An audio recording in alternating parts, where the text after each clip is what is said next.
This is the peer review by Group 2 of the 3D Interactive Arcade being developed by Group 1. This is a first-person simulation set in an arcade that includes 3 mini-games: a target shooter, a crane game, and Flappy Bird. This is an interesting premise, and we would like to suggest implementing more mini-games later on to keep the audience interested. Maybe you could release new sets of mini-games once in a while to keep engagement, as each mini-game can only be played a certain amount of times before the user would get bored. So you could keep increasing the amount of mini games you have to keep the audience interested.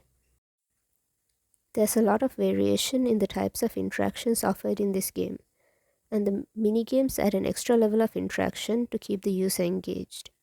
Our only concern is that there seem to be more 2D interactions than 3D interactions, as the game mainly revolves around the mini games. So we suggest adding a few more 3D interactions to the main game where the user can roam freely. There are 2 main animations that will be used in this game: a clapping animation to be used by the NPC, and a brick exploding animation to be used in the target shooter. We think these animations have been integrated creatively, especially the part where the lights turn on when the NPC claps. The environment consists of both interactive and non-interactive elements, and including props in the background to make the environment feel more lived in is a great idea.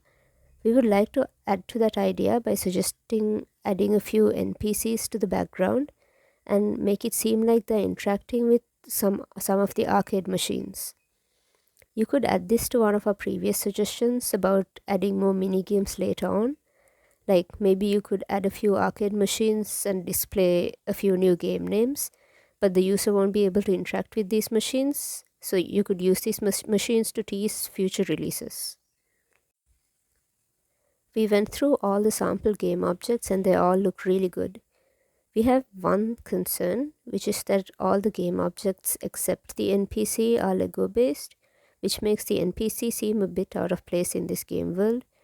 So if you could change the NPC to fit more into a Lego theme, it would fit in better in your game. Apart from that, your progress looks really good. That's it from our end. Good luck with your project.